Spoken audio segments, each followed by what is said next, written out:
If you dare to explore the darkest mysteries, subscribe now to Whispers in the Dark. Activate notifications and be prepared to hear whispers that may haunt you even in the silence of the night. Real stories, mysterious events, and spine-chilling tales. But beware, fear will always be your companion here. Click the subscribe button before it's too late. A persistent white car. It started as just another lazy afternoon. My boyfriend, Matt, and I had decided to hit up the skate park a few miles away. The weather was perfect. Blue skies, just a little breeze, and the kind of light that makes everything look sharper. We were walking with our boards under our arms, joking about who would land the first trick when I noticed it, a white sedan driving slowly behind us. At first, I thought I was being paranoid. It's a busy street, right? Cars pass all the time.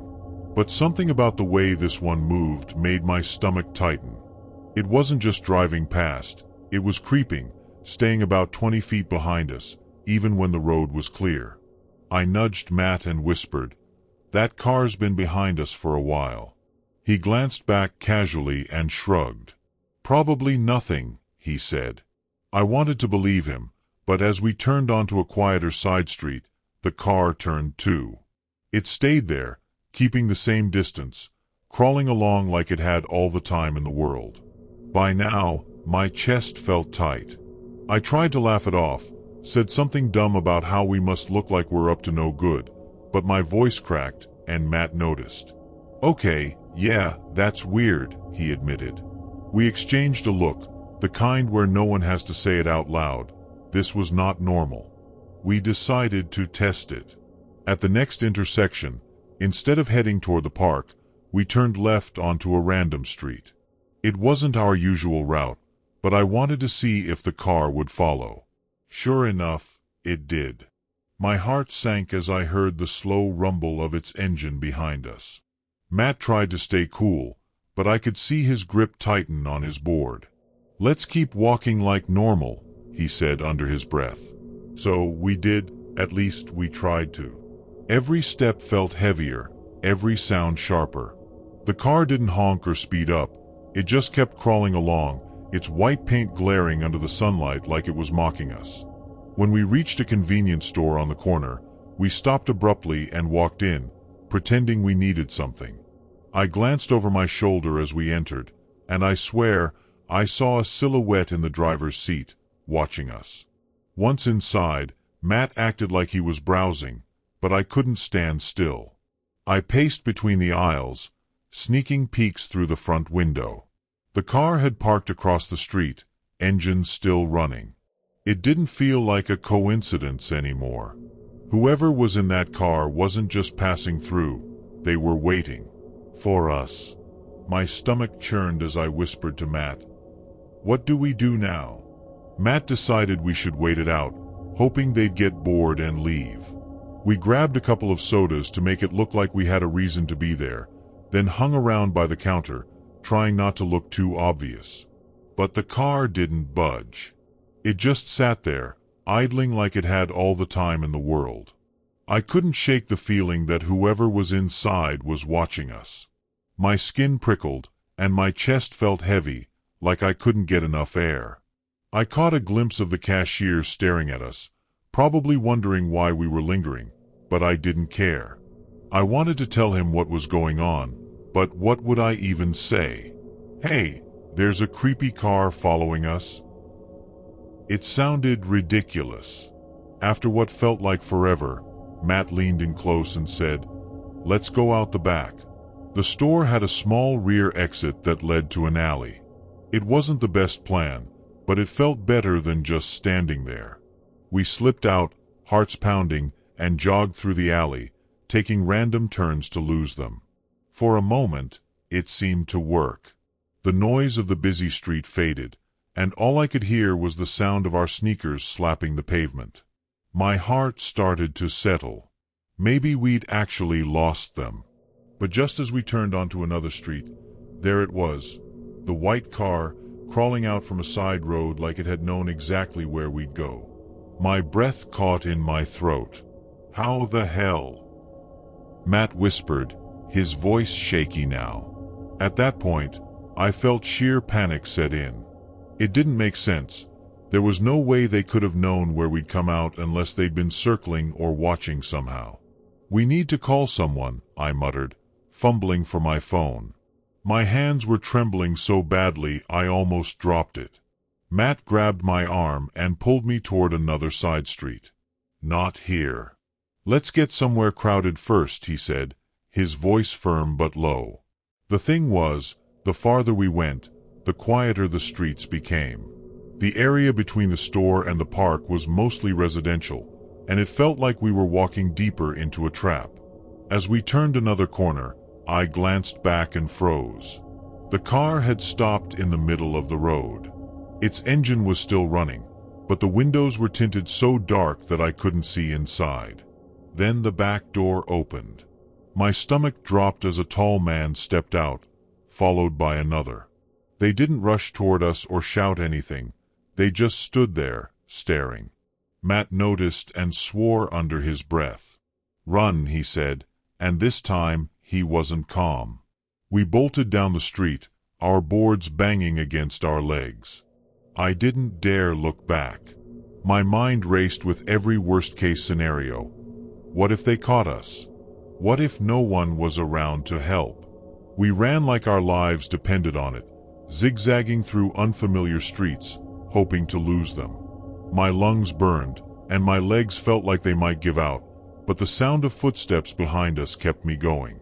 I wasn't even sure if it was them or just my imagination, but I wasn't about to slow down to find out.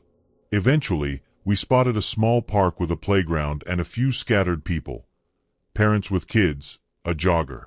Relief washed over me as we ran into the open space, thinking the presence of others might deter them. We stopped near a bench, trying to catch our breath, pretending like we belonged there. My heart was pounding so hard it felt like it might burst. I glanced around, scanning for the white car, but it was nowhere in sight. Matt leaned against a tree, his face pale and sweaty. "I think we lost them," he gasped, but I couldn't shake the feeling that we were still being watched. Then I saw it. Across the park, partially hidden behind some trees, was the car. It was parked at an angle, almost out of sight, but I recognized it instantly. My mouth went dry. "They're still here," I whispered, pointing it out to Matt. His face darkened, and we both knew we couldn't stay. We decided to head toward the busier streets near the skate park, hoping we could blend in or find somewhere safe. Matt grabbed my hand, and we walked as casually as we could manage, though every muscle in my body screamed to run. I kept looking back, trying to catch a glimpse of the car, but it didn't move. It just sat there, like it was waiting. That somehow made it worse. It wasn't desperation or urgency from them, it was patience. Like they knew they had all the time in the world to mess with us. When we finally reached the main road, the noise of cars and people felt like a shield. For the first time in what felt like hours, I thought we might actually be okay. We spotted a bus stop and decided to wait there, figuring it would get us far enough away to shake them for good. But as we sat on the bench, trying to act normal, I caught sight of the car again. It was parked a few blocks down, just barely visible through the traffic. I froze, my body going numb. "Matt," I choked out, nodding toward it. He turned, his face twisting in anger and fear. "What the hell do they want?" he hissed. I had no answer, and that was the scariest part. The bus couldn't come fast enough. Every second felt like an hour as we sat there, trying not to make it obvious we'd seen the car again. I kept imagining the doors opening, those men stepping out and walking toward us. My mind spiraled with worst-case scenarios. What if they grab us? What if no one helps? Matt must have seen the panic on my face because he leaned in close and whispered, "Stay calm. We'll get on the bus, and they won't follow us." "They can't." I nodded, but I wasn't sure I believed him. When the bus finally arrived, I almost cried with relief. We scrambled on, sitting near the back where we could watch through the windows. As the bus pulled away, I scanned the street.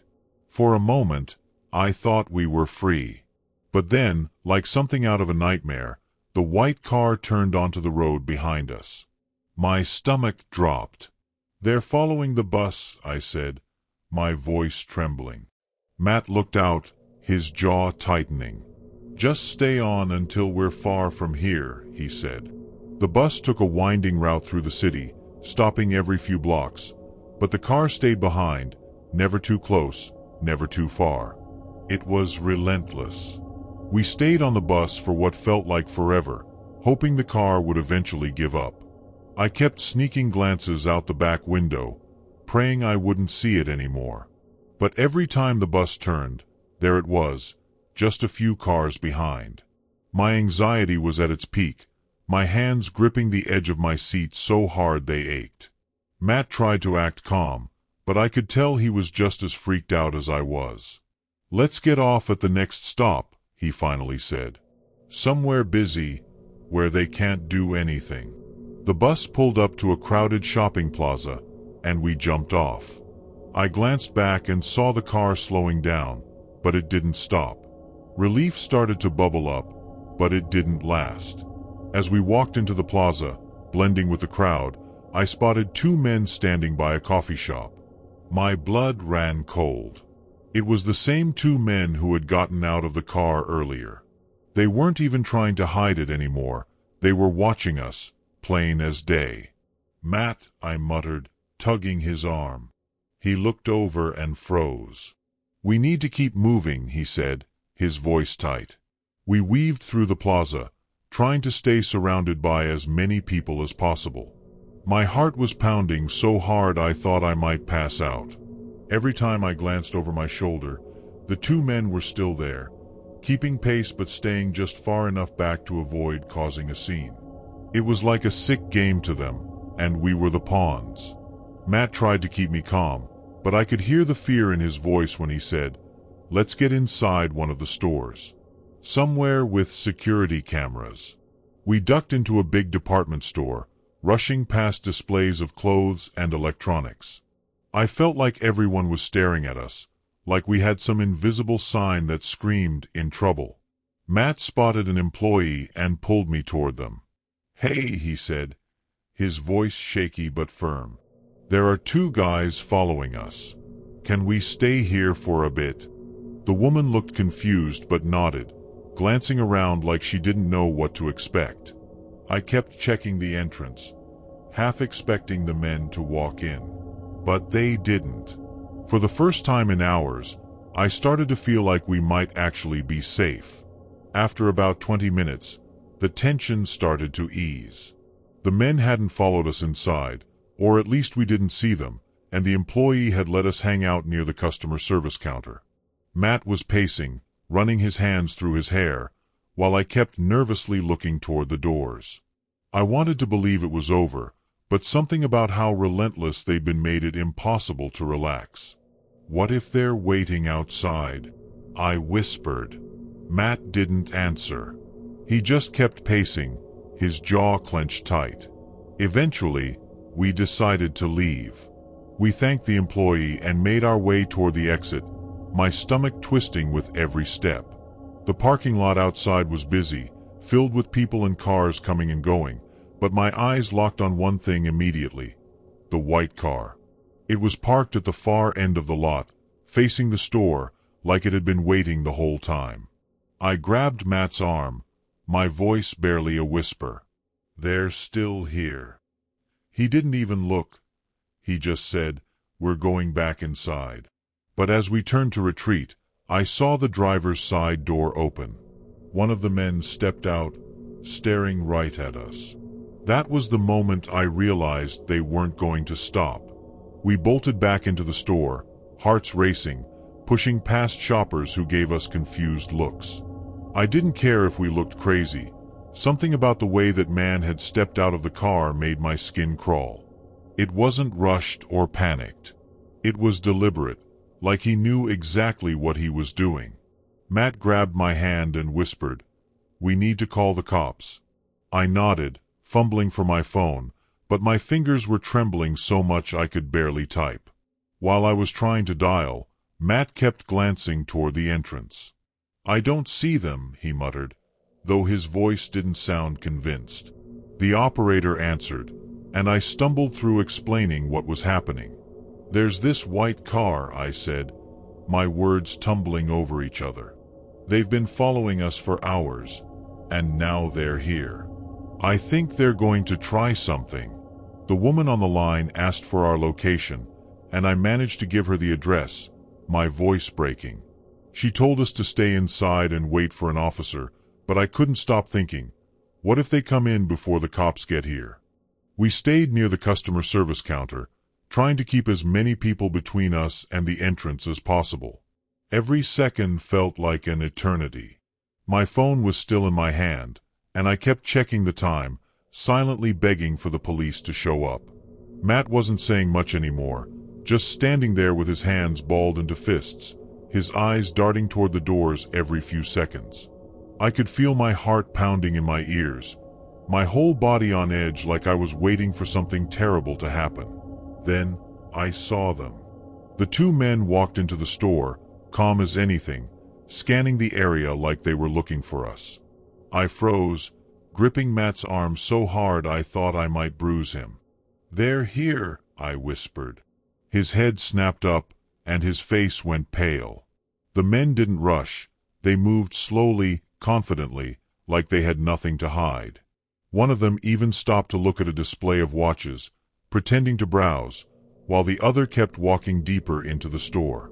My chest tightened as I realized they were splitting up, like they were trying to corner us. Matt whispered, "We need to move. Now." I wanted to argue, to say we should stay put where there were cameras and people around, but when I saw the second man heading toward the aisles near us, my fight-or-flight instincts took over. We slipped into a side section of the store, weaving through racks of clothes and shelves of random items, trying to stay out of sight. My heart was hammering so loud I was sure they'd hear it.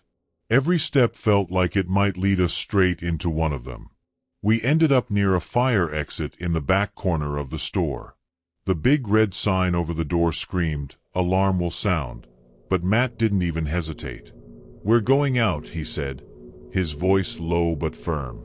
"If they follow, people will notice." I swallowed hard, nodding, and we pushed the door open. The alarm blared instantly, echoing through the back lot, but we didn't stop. We ran, darting past dumpsters and loading docks, putting as much distance between us and the store as possible. For a second, it felt like we'd made it. But then I heard it, the low rumble of an engine. I whipped my head around and saw it. The white car, rounding the corner, headlights glaring straight at us. Matt grabbed my hand, and we sprinted across the back lot, heading for the next street over. My lungs burned, and my legs felt like jelly, but the sight of that car barreling toward us gave me a burst of adrenaline. It didn't speed up like in the movies. It stayed slow and steady, almost taunting us. I kept glancing back, half expecting the men to jump out at any second, but the car just followed, the driver invisible behind the glare of the windshield. We turned onto a side street, desperate for any kind of cover. The area was eerily quiet, just rows of closed businesses and empty parking spaces. "There," Matt panted, pointing to an alley between two buildings. We ducked in, crouching behind a dumpster, trying to catch our breath.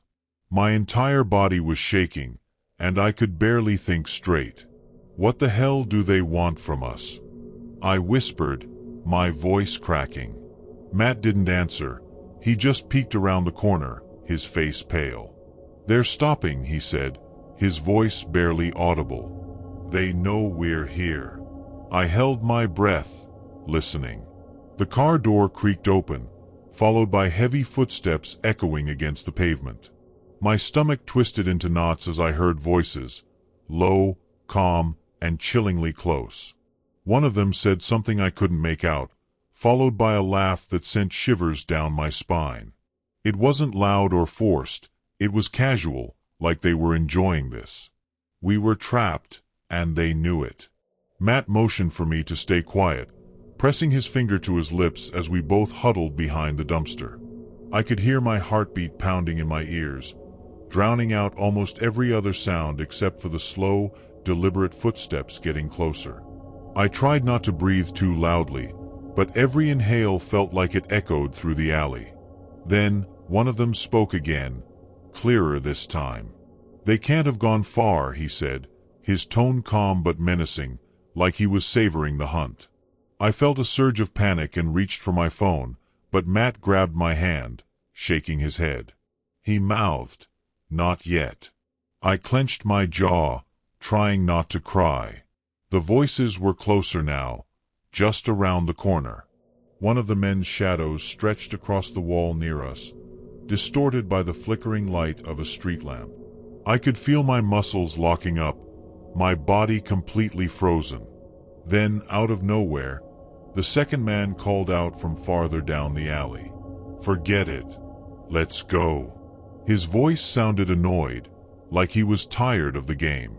There was a long pause, and then the first guy let out a frustrated grunt. "Fine," he muttered. I didn't move an inch as I heard their footsteps retreating. A car door slammed, followed by the sound of the engine revving and fading into the distance. Matt and I didn't speak for what felt like forever. We just sat there, trembling, waiting to make sure they were really gone. Even as the silence settled around us, I couldn't shake the feeling that they were still out there, somewhere, watching. When we finally worked up the courage to move, my legs felt like they were made of lead. Matt helped me up, his hand gripping mine so tightly it hurt. We didn't speak. We just started walking, keeping to the shadows and glancing over our shoulders every few seconds. The streets felt oppressively quiet, like the whole world had emptied out except for us. Every parked car looked like it could be theirs, every dark corner a potential hiding spot. My heart wouldn't stop racing, even though there were no signs of them anymore. Eventually, we made it to a 24-hour diner on a busy street. It was brightly lit, with a few people scattered at the booths. The sight of other human beings felt like a lifeline. We stumbled inside, still shaking, and took a seat near the back. Matt pulled out his phone to call the police, and I just sat there, staring at the window. Every time a car passed, I flinched, convinced it was them coming back to finish what they started. When Matt got off the phone, he looked at me, his face pale. "They're sending someone to take a statement," he said. "But I don't think they'll find them." He didn't have to say why. We both knew whoever those people were, they were professionals. They disappeared like ghosts. Even now, months later, I can't stop thinking about that night. Every time I see a white car, my stomach tightens, and I have to remind myself it's not them. But sometimes when I'm alone, I swear I can feel eyes on me, like they're still watching, waiting. I don't think I'll ever know who they were or why they chose us, but I'll never forget how it felt, like prey caught in the sights of a predator that never misses. The Red Car Stalker. I was 12 the first time I noticed him. My family had taken a weekend trip to this small, quiet river about an hour from where we lived. It was one of those sunny days where everything feels peaceful. I remember wading into the water, watching my little brother trying to catch minnows with his bare hands, when I saw the red car. It wasn't anything special, just an old, faded sedan parked a little way down the gravel road, barely visible through the trees. But something about it caught my attention. A man was sitting in the driver's seat, his face obscured by shadows, but I could feel his eyes on me. It wasn't the curious glance of someone passing by. It was heavy, lingering. Even at that age, it made my skin crawl. At first, I thought maybe I was imagining things. My dad was nearby, unloading the cooler from the truck, and I didn't want to sound paranoid, so I kept quiet. But as the afternoon went on, I noticed the car hadn't moved. Every time I glanced toward the road, there it was, the man still inside, still watching. When we packed up to leave, I saw him again, following us at a distance down the winding road back to town. I didn't say anything until we got home, and even then, my mom just brushed it off as coincidence. "Probably just someone who lives out there," she said. I tried to believe her, but deep down, I knew something wasn't right. A few months later, I saw the car again. It was parked at the edge of the school parking lot when my mom dropped me off in the morning. At first, I thought I was overreacting. It wasn't like red cars were uncommon or anything, but then I noticed the same faded paint and dented bumper. I didn't see the man inside this time, but the sight of that car made my stomach twist. I kept looking over my shoulder all day, expecting to see him somewhere on the school grounds, but he never showed. By the time the bell rang, I had almost convinced myself it wasn't the same car. But when we left, it was still there, and as soon as we pulled onto the main road, I saw it in the rearview mirror, following us. It became a pattern after that. I wouldn't see him for weeks, even months, and then he'd show up again. At the park. Outside the grocery store. Once, at a gas station when my dad was filling up the car. He never did anything. Not at first.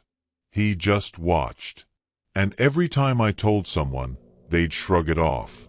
Coincidence, they'd say, or you're being dramatic. By the time I turned 15, I'd stopped telling anyone. No one believed me, and I didn't want to sound crazy. But I wasn't crazy. I knew it was the same man, and I knew he was following me. I just didn't know why. The first time he got close, I was 16. It was late fall, and I had just gotten my driver's license.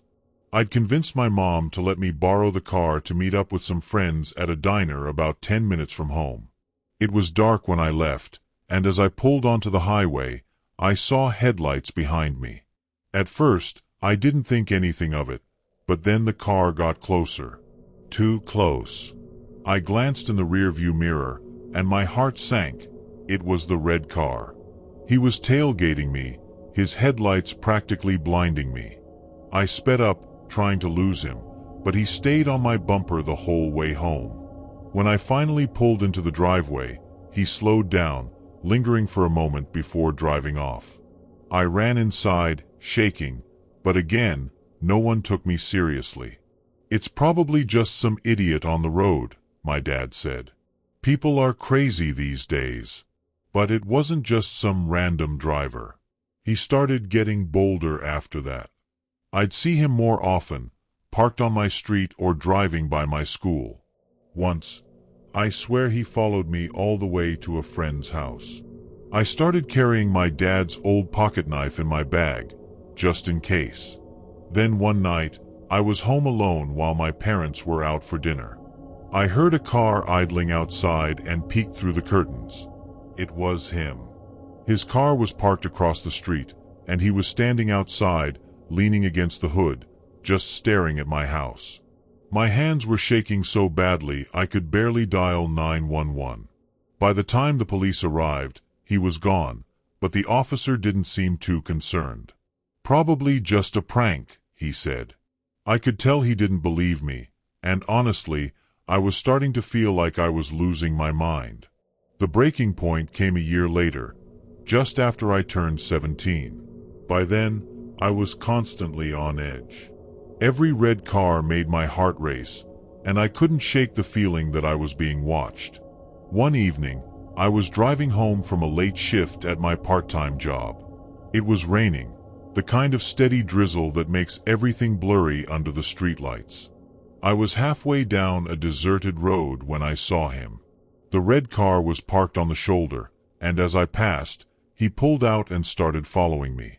This time, though, he didn't keep his distance. He sped up, swerving into the oncoming lane and pulling alongside me.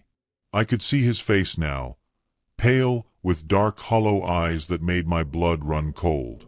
He didn't try to hide anymore. He was grinning. Something inside me snapped. I slammed on the brakes, skidding to a stop in the middle of the road. My dad had taught me to keep a small handgun in the glove box for emergencies, and in that moment, It felt like the only option. I grabbed it with trembling hands, rolled down the window, and pointed it at his car. My heart was pounding so hard I could barely think. "Get the hell away from me!" I screamed. He hesitated for a second, then sped off into the night. I sat there for what felt like hours, clutching the gun and sobbing. When I finally got home, I told my parents everything. This time, they believed me. My dad even called the police, but they said there wasn't much they could do without a license plate or more evidence.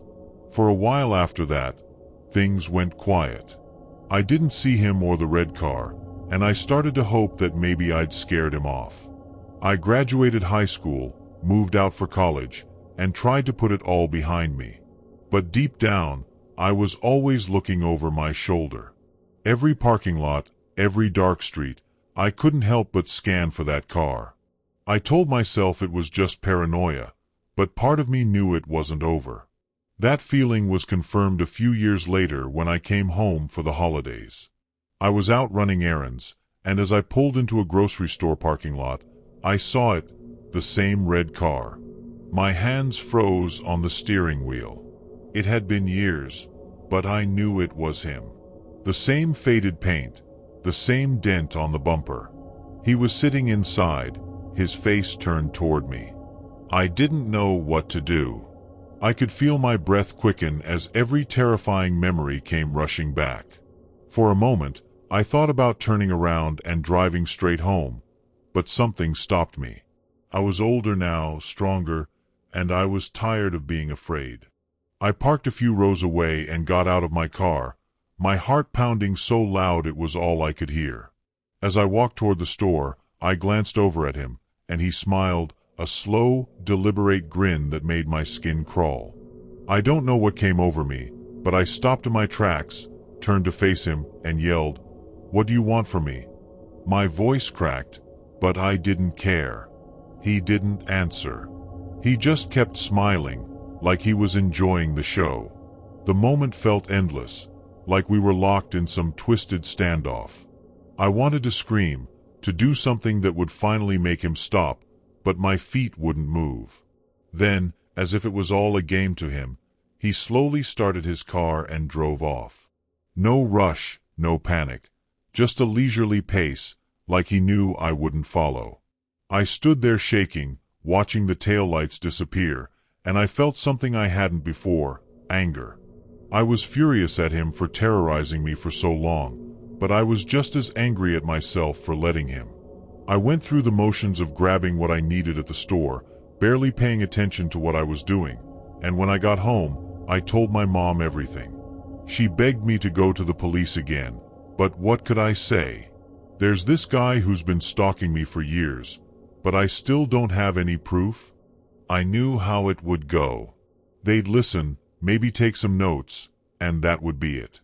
I decided I wasn't going to live like this anymore. The next day, I started carrying pepper spray and got my dad's gun out of storage. I even signed up for a self-defense class. But even with all that, the fear didn't go away. Every time I saw a red car, my stomach flipped, and I'd spend the next hour convincing myself it wasn't him. Then one night, about a month later, I saw him again. This time, I was leaving a coffee shop with a friend when I noticed the car parked across the street. I froze, gripping my friend's arm so hard she winced. "What's wrong?" she asked, but I couldn't explain. I just muttered something about needing to leave and practically dragged her to the car. As I drove away, I saw the headlights behind me again. He was following me. This time, I refused to let him just vanish into the night. I told my friend what was happening as I drove, her face going pale as I explained everything. She told me to head straight to the police station, and I did. He stayed on my tail the entire way, like he wasn't even trying to hide. My hands were shaking so badly that I thought I might lose control of the car. When I pulled into the station parking lot, I half expected him to drive off, but he didn't. He stopped at the entrance, just sitting there with his headlights shining directly at us. I jumped out of the car and ran inside, yelling for help. My friend followed, pulling out her phone to show them the car outside. But by the time the officers came out to check, he was gone. All they found was the faint smell of exhaust hanging in the air. I finally filed an official report that night. They asked for every detail I could remember. When it started, where I'd seen him, what he looked like. But the truth was, I didn't know much. I'd only ever gotten glimpses of his face, and I never caught his license plate. They said they'd keep an eye out for him, but I could tell they didn't think much would come of it. Still, having the report on file gave me some comfort. For the next few weeks, I was hyper-vigilant, constantly looking over my shoulder. But he didn't show up again. It felt like he'd disappeared, just like after I pulled the gun on him years ago. Eventually, I let myself relax, thinking maybe the police presence had scared him off for good. But deep down, I wasn't sure.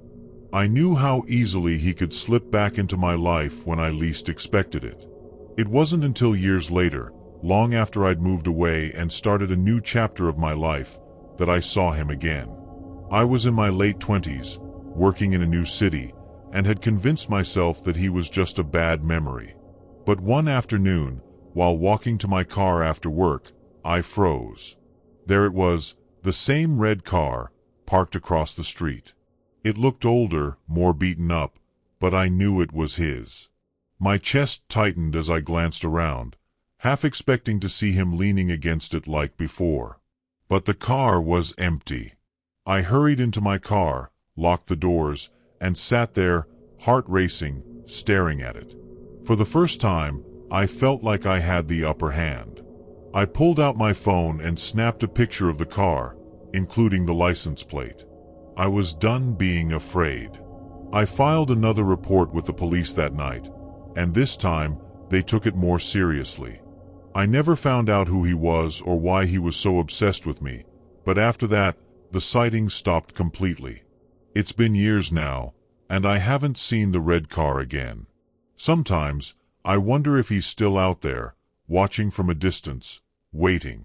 Other times, I tell myself it's over, that I finally scared him off for good. But even now, every time I see a red car in my rearview mirror, my heart skips a beat. I still don't know what he wanted, or why he picked me. And that's the worst part, not knowing. It's a shadow that follows me everywhere, long after the car is gone. The manipulative ex. I never thought I'd have to deal with him again. After we broke up, it felt like cutting a tumor out of my life. Painful but necessary. 4 years, I managed to move on, heal, and rebuild myself. It wasn't easy. His manipulation had left me second-guessing everything about myself. But by the time I graduated college and landed my first real job, I felt free. Or at least I thought I was. That all changed about 3 months ago when I started noticing things that didn't sit right. At first, it was just random social media notifications. Anonymous accounts liking old pictures of mine or following my friends. I brushed it off as spam, but then the messages started. They weren't direct, at least not at first. Weird, cryptic messages from throwaway accounts would pop into my inbox on Instagram or Twitter. Stuff like, "You can't run from your past," or "Still think of you every day." The wording felt familiar, but I told myself I was imagining it. After all, it had been almost 5 years since I'd seen or heard from Matt. I even double-checked his main profiles. He hadn't posted in years. But then, one night, I got a message that left no doubt. It was a poem, copied and pasted into my DMs. The same one he'd written for me when we first started dating, back when I thought he was sweet and creative instead of possessive and cruel. My stomach dropped. I deleted it immediately, but my hands wouldn't stop shaking. After that, it escalated fast. A week later, I saw him outside my workplace for the first time. At first, I thought I was imagining things. Just a guy who looked like him standing across the street, leaning against a lamppost. But when I left for lunch, he was still there. He didn't approach me, he just watched. That cold, familiar stare sent a wave of nausea through me. I didn't want to make a scene, so I pretended not to see him and walked to a cafe down the block. When I got back, he was gone. I tried to convince myself it was a coincidence, but deep down, I knew better. The messages kept coming, too, each one more disturbing than the last. He started sending voice memos, muffled guitar playing and lyrics that were obviously about me. Things like, "She thinks she's moved on, but her heart's still mine." It felt like my life wasn't my own anymore. I blocked every account, but new ones would pop up within hours. My friends told me to go to the police, but I hesitated. What could they do? He hadn't technically threatened me. Part of me still felt stupid for overreacting. Maybe I was making a big deal out of nothing. But that changed the day he came into my office. I'll never forget that moment. I was at my desk, wrapping up an email, when I saw him walk through the front door of the building. My heart stopped. He was carrying a bouquet of flowers, like this was some kind of romantic gesture. My coworker at the front desk smiled politely and asked if she could help him, but before she even finished her sentence, he was already scanning the room. The second our eyes met, I felt frozen, like a deer caught in headlights. I wanted to run, but all I could do was sit there, paralyzed, as he walked straight toward me. "Hey," he said, way too casually, like we were just old friends catching up. He set the flowers on my desk and leaned in, lowering his voice. "We need to talk." My throat felt dry, and I barely managed to whisper, "You need to leave." He smiled, this smug, condescending smile that made my skin crawl. "Come on," he said. "Don't be like that." I don't know where I found the courage, but I stood up and repeated, louder this time, "You need to leave, or I'm calling security." That seemed to shake him. His smile faded, and for a split second, I saw a flash of anger in his eyes before he turned and walked out. My coworker asked if I was okay, but I couldn't even answer her. I just grabbed my phone and went straight to HR. After reporting him to HR, I felt a little more secure, but it didn't last. They assured me they'd flag him as a potential threat and tighten security at the building, but that night, I realized how little that actually protected me. Around midnight, my phone buzzed with a notification. It was a private YouTube link from an account I didn't recognize. I knew I shouldn't click it, but curiosity got the better of me. The video was a poorly lit shot of what looked like a dimly lit bedroom, and it took me a second to realize it was my bedroom. The video wasn't long, maybe 30 seconds, but it felt like an eternity. The camera slowly panned across the room, capturing my bed, my desk, even the framed photos on my dresser. I couldn't breathe. My first thought was that he'd broken in while I was at work, but then I noticed something even more chilling. In the reflection of the mirror, I could see the shadow of someone holding the camera. My hands were shaking so badly I could barely close the video. I called the police immediately. They came quickly, but there wasn't much they could do. The locks on my doors and windows hadn't been tampered with, and there were no signs of forced entry. It didn't make any sense. I stayed with a friend that night, too terrified to sleep at my place. The next morning, I went back to pack a bag, and that's when I found it, a small USB drive taped under my desk. I didn't have the courage to look at what was on it, so I handed it straight to the cops. To this day, they haven't told me exactly what they found, but the officer's face when I handed it over told me everything I needed to know. It was bad. After that, I decided enough was enough. I filed for a restraining order, gathered every piece of evidence I could, and started documenting everything. The messages, the video, the flowers, everything. I even convinced my landlord to change the locks and install security cameras. For a while, things seemed to quiet down. No more messages, no more random sightings. I let myself believe it was over, that maybe the cops had scared him enough to back off. But deep down, I didn't trust it. Matt had always been the type to bide his time, waiting until you were vulnerable to strike. About 2 weeks later, the cameras proved me right. I got a notification on my phone around 3 a.m. A motion detector near the front door had been triggered. I hesitated before opening the app, half convinced it was just a stray animal. But when the live feed loaded, I saw him. He was standing at my door, his face inches from the camera. His expression was blank, almost calm, but his eyes were fixed directly on the lens. He didn't knock or try to get in. He just stood there for what felt like hours. Then, just as suddenly as he appeared, he turned and walked away. I showed the footage to the police the next day, and they finally agreed to send someone to patrol my street at night. But even with that, I felt like I was always looking over my shoulder. I started carrying pepper spray and keeping a bat next to my bed. My friends suggested I stay with them, but I refused. This was my home, and I didn't want him to take that away from me, too.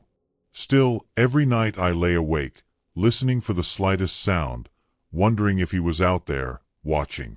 The final straw came about a month later. I was starting to believe I'd outlasted him, that he'd gotten bored or moved on. But then, one night, I came home from work and immediately noticed something was off. My apartment felt wrong. It was subtle, nothing obvious was out of place, but there was this overwhelming sense that someone had been there. I did a quick sweep of the rooms, checking the locks and windows, but everything seemed normal. Still, I couldn't shake the feeling, so I went to check the footage from my security cameras.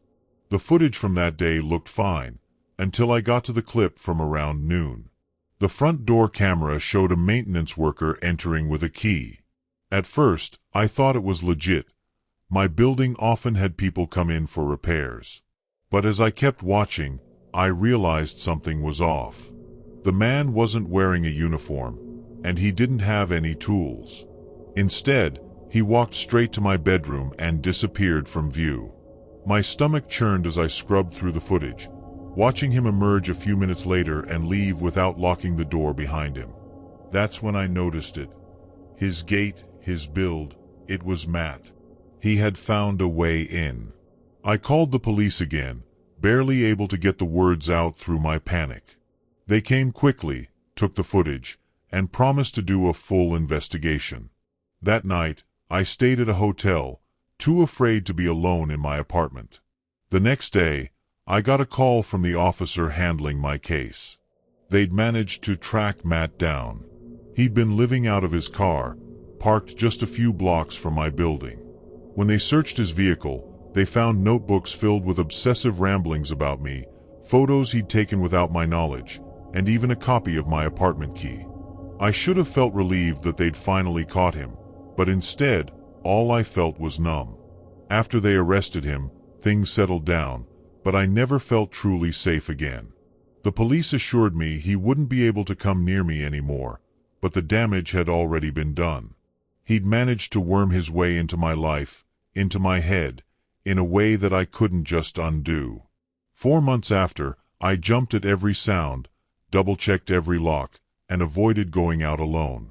Therapy helped a little, but some scars don't heal completely. What haunts me the most isn't the things he did. It's what could have happened if I hadn't caught on in time. If I hadn't installed the cameras, or if I dismissed that weird feeling when I came home that night, who knows how far he would have gone. The scariest part is how easily he manipulated his way back into my space without me even knowing. Even now, years later, I still check over my shoulder when I'm walking home at night. People tell me I'm paranoid, but I know better. People like Matt don't just stop, they wait for their moment. And I'll never let my guard down again. Toxic friendship gone wrong. It started innocently enough, or at least, that's how I tried to frame it at first. I'd been friends with Sarah and Liv for almost 3 years.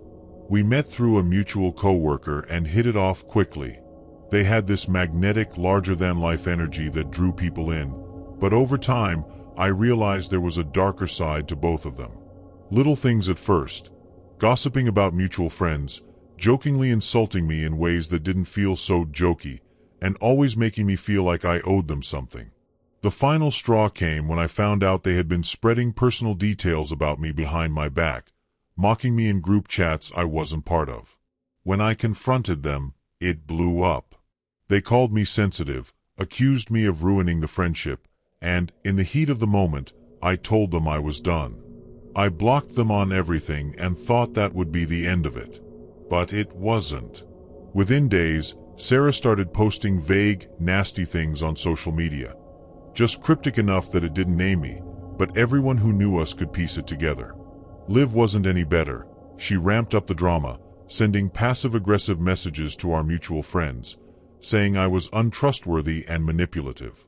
It was frustrating, but I kept telling myself they'd lose interest. Then the messages started. Fake numbers, burner accounts, long-winded emails accusing me of being a horrible person. At first, it was just annoying, but then one day, Sarah showed up at my workplace. I remember looking up from my desk and seeing her sitting in the cafe across the street, staring at me like she wanted me to know she was there.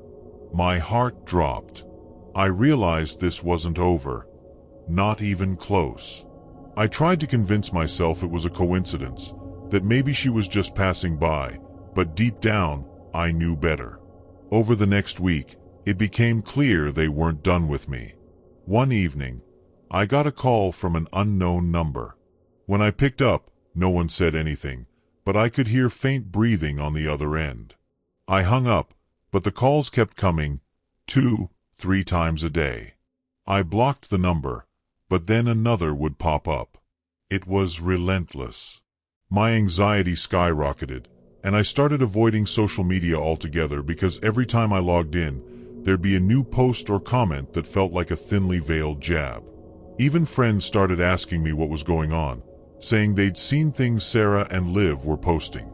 It was humiliating, and no matter how much I explained, I felt like some people were starting to believe them. Then it escalated. I'd just gotten home from work one night when I noticed something odd, a folded piece of paper stuck under my windshield wiper. It wasn't a flyer or an ad. It was a handwritten note. It simply said, "We're watching," in this scrawled, almost childlike handwriting. My stomach turned, and I felt that icy wave of panic wash over me. I looked around the parking lot, but it was empty. Still, I couldn't shake the feeling that someone was nearby, watching me. I went straight inside, locked every door, and called one of my close friends. They insisted I report it, but I hesitated. Part of me thought maybe I was being dramatic, that it could have been a random prank. But deep down, I knew it wasn't. The note was just the beginning.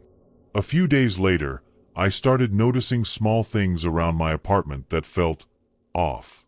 My doormat was moved slightly, or a planter on my balcony would be shifted just enough to make me question whether I'd done it myself. At first, I tried to rationalize it. Maybe the wind, maybe my own carelessness. But then one night, I came home late after dinner with friends, and the lock on my door felt stiff, almost jammed. When I finally got it open, I saw a smudge on the handle, a faint fingerprint in what looked like grease or oil. My stomach dropped, and I called the building manager the next morning to change the locks. They brushed it off as wear and tear, but I could see the skepticism in their face when I explained why I was concerned. My breaking point came about a week later. I was working late at the office, trying to wrap up a project, when the cleaning staff came by. I was the last one in the building, and I kept hearing these faint noises, like footsteps, coming from the hallway. At first, I chalked it up to my nerves or maybe the cleaners, but when I peeked out, the hallway was empty. That's when I noticed my office window. I work on the ground floor, and while there's usually a set of blinds drawn at night, they'd been left slightly open. I froze when I saw the outline of someone standing just beyond the glass. They were still, not moving, but I could feel them watching me. My chest tightened, and I grabbed my phone, debating whether to call the police. But before I could do anything, they walked away into the darkness. I stayed in the office for hours, too scared to leave until I saw the cleaning crew again. After that night, I couldn't shake the feeling that I was being hunted, like Sarah and Liv were determined to make me crack. I finally reported everything to the police, but their response was lukewarm at best. Without concrete evidence, they couldn't do much besides file a report. Block them, document everything, and call us if it gets worse, they said. But how do you document someone lurking outside your window, or the feeling of being watched when you're alone? My friends were supportive, insisting I stay with them for a few nights, but even in their homes, I couldn't sleep. Every shadow looked like a figure, every distant sound like a footstep. I started carrying pepper spray everywhere and refused to go out alone. I even had my coworker walk me to my car after work. I felt like my life wasn't my own anymore. One day, though, I realized how far they were willing to go. I'd called in sick to work, partly because I was exhausted and partly because I couldn't face the thought of being alone in that office again. Around noon, there was a knock at my door. My heart immediately started racing. No one I knew would just show up unannounced, and I wasn't expecting any deliveries. I peeked through the peephole, and there was Sarah, standing there like she belonged on my doorstep. She didn't knock again. She just stood there, staring at the door with this blank, unnerving expression. My hands were shaking so badly I almost dropped my phone as I dialed the police. By the time they arrived, she was gone, but the officer who responded seemed to take it a little more seriously this time. He suggested a restraining order, but I knew it wouldn't stop them. The restraining order process was overwhelming. It felt like I had to relive every horrible thing they'd done, recounting every incident in detail to strangers who seemed skeptical at best. But I pushed through, hoping it would at least buy me some peace. Once it was granted, there was a brief lull. No calls, no notes, no creepy sightings. I started to let my guard down, thinking maybe they'd finally gotten the message. But it didn't last. About 2 weeks later, I woke up to the sound of someone pounding on my front door in the middle of the night. My heart was in my throat as I grabbed my phone and crept toward the peephole. I couldn't see anyone, but the pounding didn't stop. Then I heard a familiar voice. It was Liv, shouting my name, slurring her words like she was drunk. She kept yelling, saying I needed to face the consequences for what I'd done. I called the police immediately, but by the time they arrived, Liv was gone. I felt humiliated trying to explain everything to the officers again, but they assured me they'd file another report and increase patrols in my area. Still, the fear never went away. The next day at work, I found an envelope slipped under my office door. Inside was a single printed photo of me, taken from outside my apartment. I felt physically sick looking at it. My boss noticed how shaken I was and insisted I take some time off. I agreed, but deep down, I knew time away wouldn't fix this. They weren't just messing with me anymore. They were trying to break me. And the scariest part? I didn't know how far they were willing to go, or if they'd ever stop. After that, I barely left my apartment. Every little noise set me on edge. Floorboards creaking, a car engine idling outside, even the sound of my upstairs neighbor moving furniture. My mind twisted everything into a potential threat. My friends kept checking in, offering to stay with me, but I felt like a burden. The worst part was how isolated I felt, like my world had shrunk to the size of my living room. I started obsessively checking the locks on my windows and doors, sometimes 3 or 4 times in a row. Every time I closed my eyes, I saw that photo they'd left, the angle of it making it clear they'd been standing just feet from my window. I barely slept, my thoughts spiraling into worst-case scenarios. Then came the final incident, the one that still haunts me to this day. It was a Friday night, and I was lying on the couch, trying to distract myself with some mindless TV. Around midnight, My phone buzzed with a text from an unknown number. I hesitated before opening it, dreading what I might see. It was a single message: "Look outside." My blood ran cold, and every instinct screamed at me not to move, but curiosity got the better of me. I peeked through the blinds, heart pounding, and there they were, Sarah and Liv, standing side by side on the sidewalk. They weren't doing anything, just staring up at my window.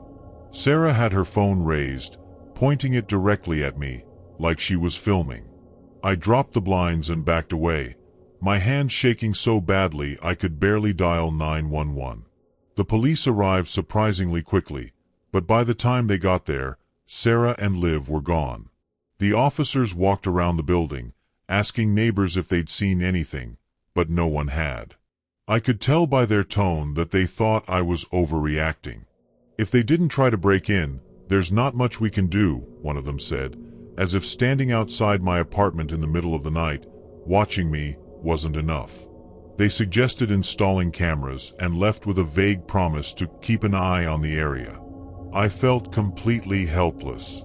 That night, I sat on my couch with the lights on, holding a kitchen knife in my lap, jumping at every creak and groan the building made. And then, just like that, it stopped. No more texts, no more calls, no more sightings. I don't know why. They just disappeared from my life as suddenly as they'd barged into it. It's been almost a year now, and I still don't feel safe. I got a security system installed and moved to a new apartment in a different part of the city, but I can't shake the paranoia. Every time my phone buzzes or a car idles too long outside, my chest tightens.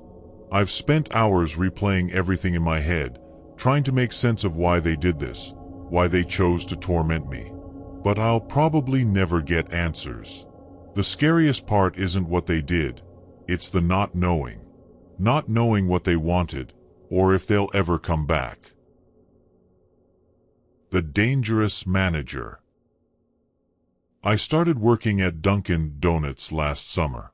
I had just moved to a new town, and I figured it'd be an easy way to make some money while I got settled. At first, it seemed like any other part-time job.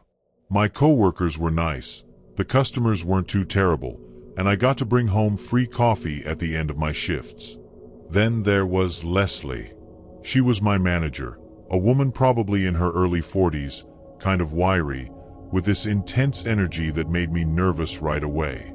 At first, I thought she was just one of those overly friendly bosses who like to get too personal. She'd ask about my life constantly. Where I was from, if I had a boyfriend, if I lived alone. It felt a little nosy, but I didn't think much of it. Things got weird fast. Leslie started hanging around me during every shift, even when there was no reason for her to be there. She'd come over while I was making drinks, leaning way too close to show me the proper technique. Sometimes she'd touch my arm or shoulder while she talked, lingering in a way that made me uncomfortable. One day, she asked me if I'd ever thought about working full-time because, in her words, "You're just the kind of person I'd love to spend more time with." I laughed it off, but the way she stared at me felt off. Like she wasn't joking. It wasn't long before Leslie's attention turned from uncomfortable to outright creepy. One night after my shift, I noticed her car parked a few spaces away from mine in the lot. At first, I thought she was just staying late to close up, but as I walked to my car, I realized she was sitting inside, staring straight at me. I gave her an awkward wave, trying to play it cool, but she didn't wave back. She just sat there. I got in my car and drove off, my stomach twisting. A few minutes later, I glanced in my rearview mirror, and there she was, following me. She didn't try to hide it either. Her headlights stayed close behind the whole way home. When I got inside, I locked the door and peeked out the window. Her car was parked down the street. She just sat there, engine idling, for at least 15 minutes before finally driving off. I didn't sleep that night. The next morning, I convinced myself it had to be some weird coincidence, or that maybe she lived nearby and I just hadn't noticed before. But that same day at work, she acted like nothing had happened. She even smiled and said, "You looked cute last night," with this sly grin that made my skin crawl. I laughed nervously and walked away, but my gut was screaming that something was very wrong. A few days later, things escalated even more. I came home from work and found a sticky note on my front door. It just said, "I know where you live," smiley face, Leslie. My heart stopped. I hadn't told anyone at work my address, let alone Leslie. How the hell did she find out? I ripped the note off and locked every window and door in my apartment, shaking the whole time. I considered calling the police, but what would I even say? That my manager was acting creepy? It didn't feel like enough. The next morning, I showed up to work determined to keep my distance, but Leslie was waiting for me at the door. She had this smug look on her face and said, "Thought you might need a ride to work today." My stomach turned. I muttered something about having my own car and rushed inside, but she followed me, standing way too close while I clocked in. "You never answered my note," she whispered, like it was some kind of inside joke. I didn't respond, but I could feel her watching me the entire shift. That night, I made sure to take a different route home, just in case Leslie decided to follow me again. I even parked my car a block away from my apartment to throw her off. I was halfway through reheating some leftovers when I heard it, the distinct knock on my front door. It wasn't loud, but it was deliberate, like whoever was on the other side wanted me to know they were there. My heart was in my throat as I crept to the peephole. It was Leslie. She was standing there, holding a coffee cup like it was some kind of peace offering. I froze, too terrified to move. After what felt like forever, she knocked again, her voice muffled but unmistakable. "I just wanted to check on you," she called. "You seemed a little off at work today." My hands were shaking as I backed away from the door. She kept talking, saying how she just wanted to make sure I was okay and how it wasn't safe to be alone. That's when I heard the doorknob jiggle. The sound of the doorknob twisting snapped me out of my frozen state. I grabbed my phone and darted into the bedroom, locking the door behind me. My hands were shaking so badly I could barely type as I dialed 911. I whispered to the operator, explaining that my manager was outside my apartment and trying to get in. The operator stayed calm and told me to stay on the line until the police arrived. Meanwhile, I could still hear Leslie outside, her voice growing more insistent. "Let me in. I just want to talk," she yelled, her tone no longer friendly. Minutes felt like hours. I stayed huddled in my bedroom, listening as Leslie pounded on the door, alternating between pleading and threatening. "You can't ignore me forever," she hissed at one point.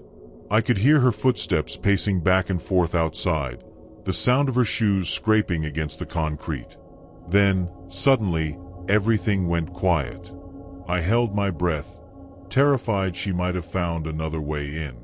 When the knock came again, I almost screamed, but this time it was followed by a deep, commanding voice. "Police. Open up." I ran to the door, still shaking, and opened it just enough to peek out.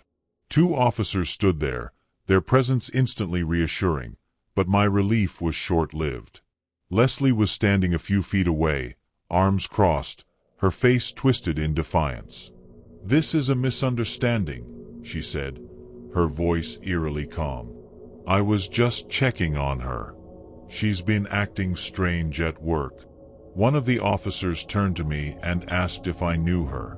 I didn't even try to hide my fear as I explained everything. The stalking, the note, the fact that she was trying to break into my apartment. Leslie's expression shifted as I spoke. That calm mask cracked, and for a split second, I saw something darker, a flash of anger so intense it made my blood run cold. The officers took her aside, and while one of them questioned her, the other stayed with me. He asked if I wanted to press charges. I said yes without hesitation.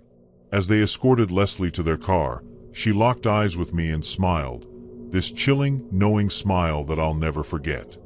I thought that was the end of it, But the nightmare wasn't over yet. A few days later, I got a call from the police.